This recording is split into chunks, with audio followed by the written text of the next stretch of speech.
Tonight, 3 family members killed in a horror crash. Mooloolabah's controversial seawall approved. Scoo's new crisis support centre, and the search for a country music star at the Mullaney Show. Live from the Sunshine Coast, this is 7 News with Brough.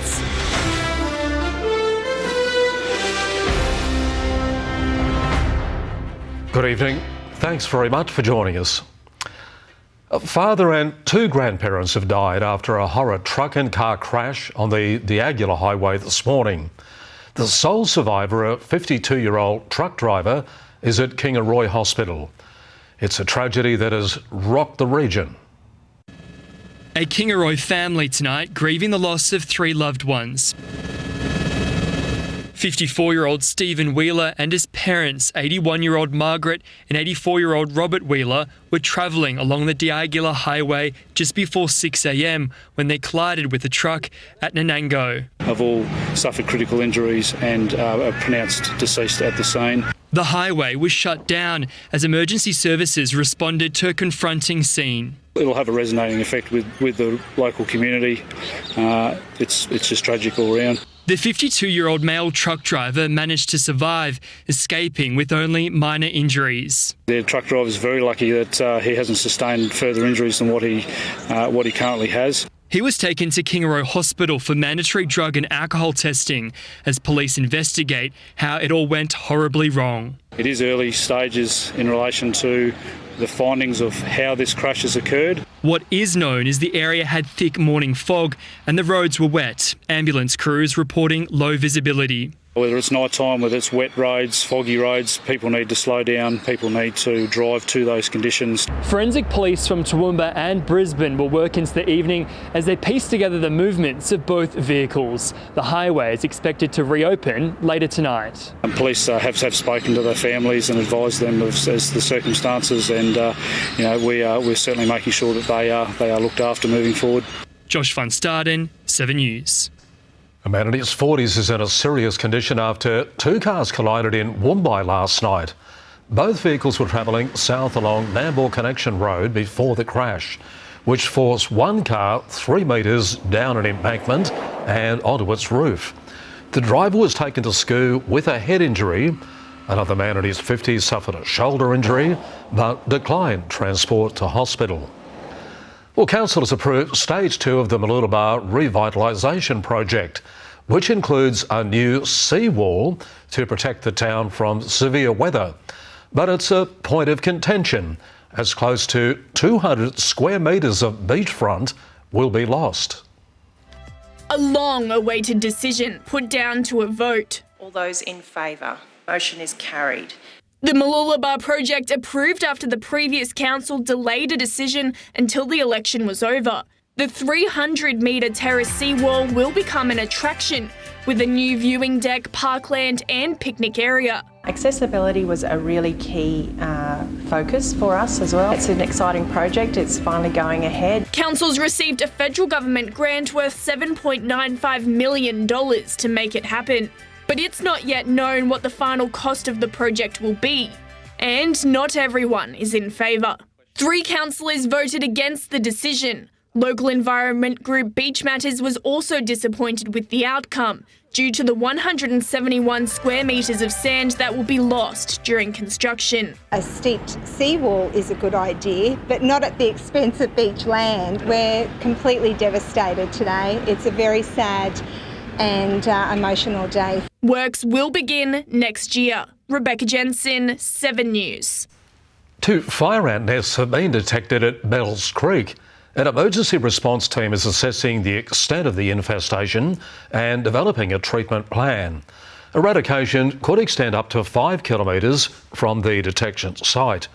Narimba residents are being urged to look for and report suspected nests online at fireants.org.au. The first crisis support space is officially up and running here on the coast.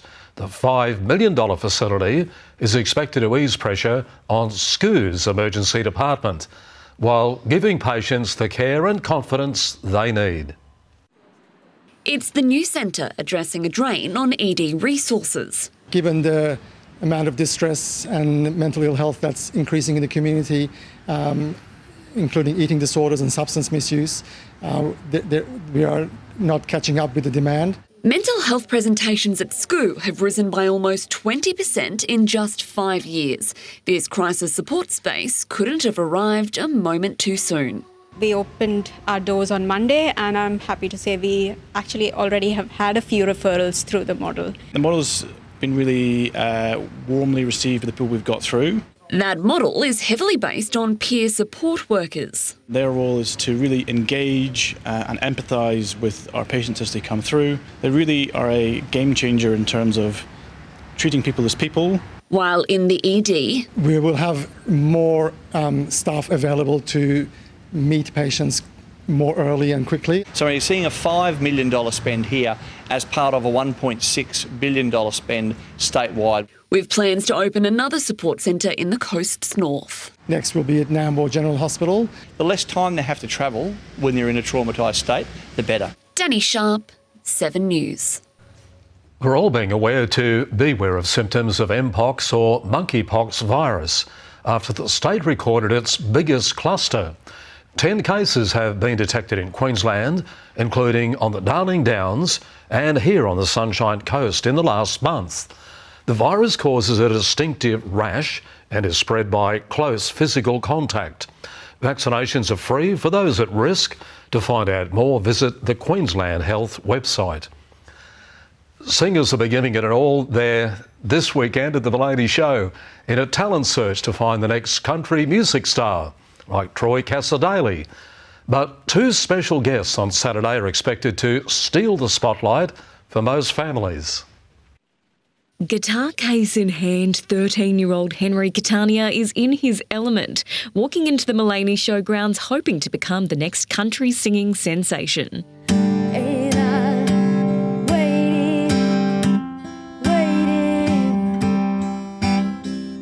He'll be competing against musicians from across Queensland and interstate in the inaugural Country Stars Talent Search this weekend. We've got over $20,000 worth of prizes that are up for offer for the 2 categories. I'm so excited. It's just going to be such a great opportunity to meet all the other artists. Mulaney locals have also been busy putting the finishing touches on their displays before the gates swing open tomorrow morning. Bluey will be here on Saturday.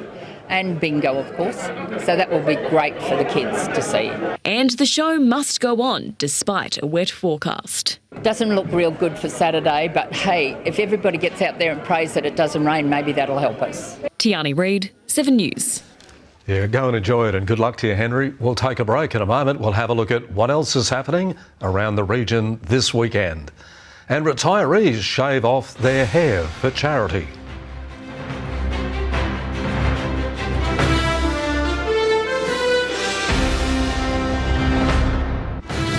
Sunshine Coast turns to 7 News to keep up to date on local issues, and we want you to be part of it.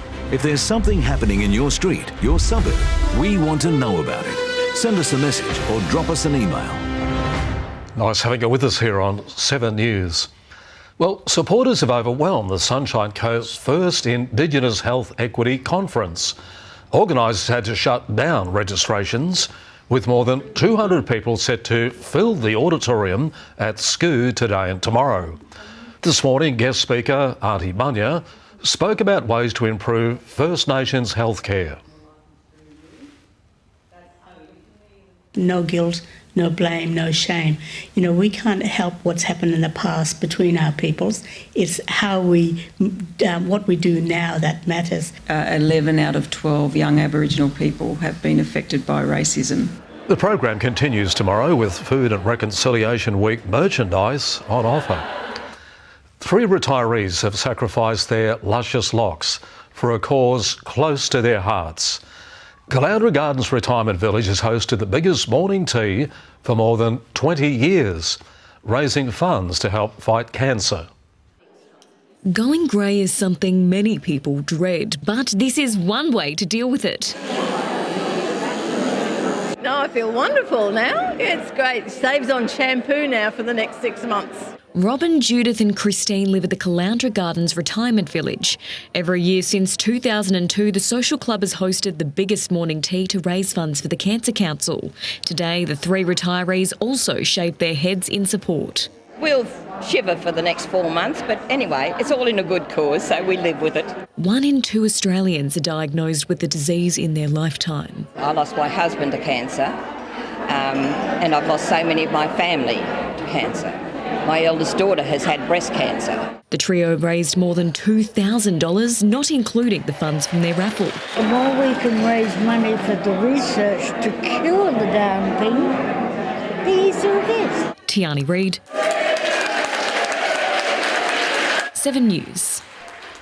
Wonderful effort, and you're all looking pretty good there too.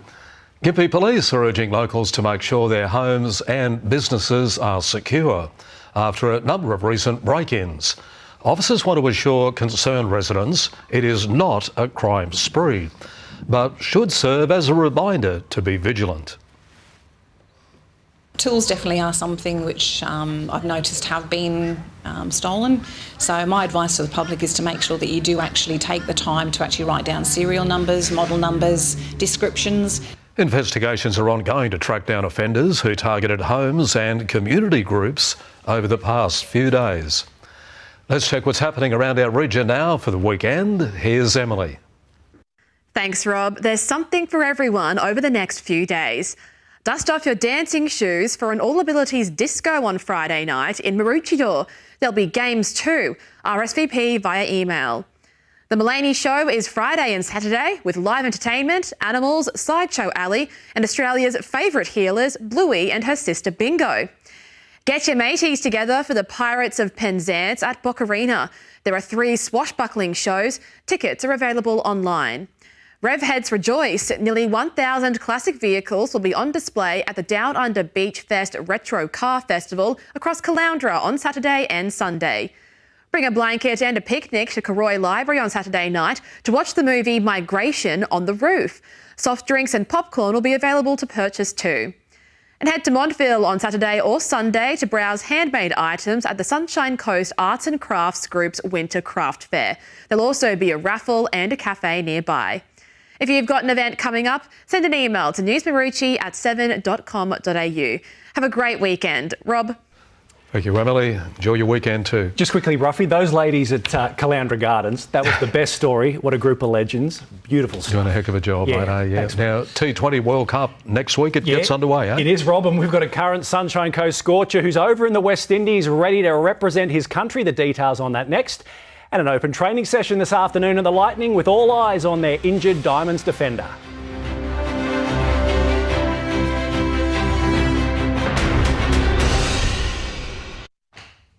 And welcome back. Well, Lightning mid-quarter, Mahalia Cassidy will play her 50th game for the club on Saturday night when the ladder-leading West Coast Fever come to town.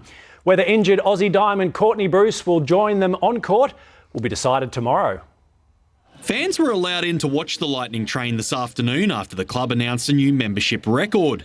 And they're all hoping Courtney Bruce will face the Fever on Saturday night. She's definitely progressing in the right direction. You know, we've got the longevity of the season, so whether it's this week or next week, you know, we want her there for the whole season. The Aussie Diamonds defender has missed the past 3 games with a calf injury, and while she was at training today, a final decision on her fitness will be made tomorrow. Whether we have her back or not, I know she's going to add value to the team, whether it is on or off the court.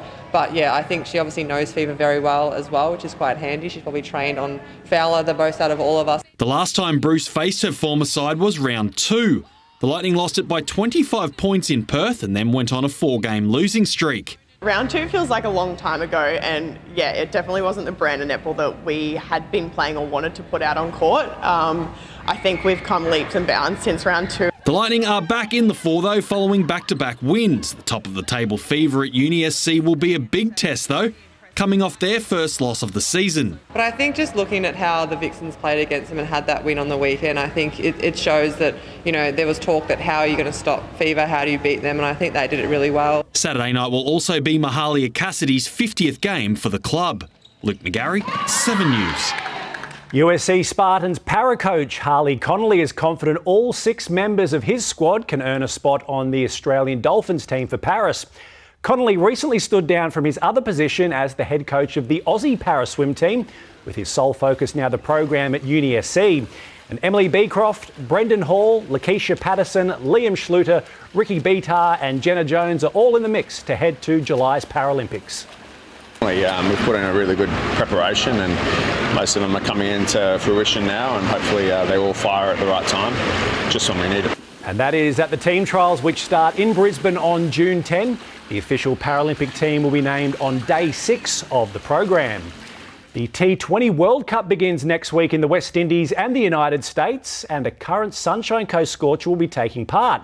Chad Soper is over there with the PNG side, a country he's represented in the past. The all-rounder was the Scorchers' top bowler in his first season with the club in this year's Queensland Premier Grade. He also took over as head coach of the Scorchers' women's side at the back end of the Catherine Raymond Shield. PNG's opening group stage match is against the West Indies early Monday morning our time, followed by games against Uganda and Afghanistan. Well, tomorrow is the largest attended race day for the year at the Sunshine Coast Turf Club. It's Ladies Oaks Day. All the action on track starts just after 2, and here now with his best bets, it's Chris Nelson.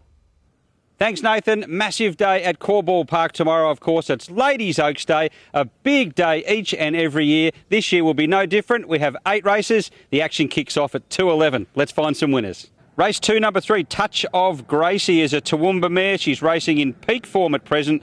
Her last start third at Ipswich was very good. She sat 3 wide the entire trip. No problems handling the likely damp ground tomorrow. Race 6, number 11, Provence, ridden by Melbourne jockey Craig Williams, locally trained from the David Van Dyke stable. Just a youngster, only raced twice, finished second on each occasion.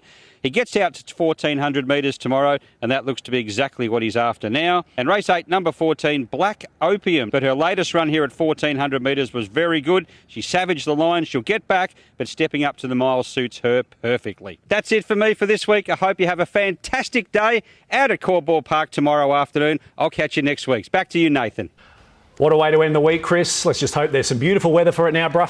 That's it for sport. Thanks, mate. We'll have to get it wrong then, won't he? Yeah. Whoops. OK. We'll have a look at the weather with Liv in a moment. Scotty Hill, you'll have the fishing report. We'll see you right after the break.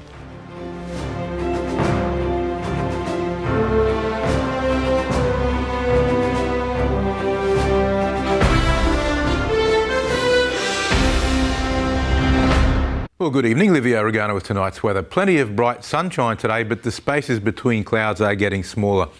The Sunshine Coast is preparing for significant wet weather this Saturday in particular, preceded by showers tomorrow. 25 degrees the top at the airport today after a low this morning of 18. Certainly a very mild night thanks to all that cloud and moisture we had last night. Monday scored the region's highest rainfall of 44 millimetres, substantial.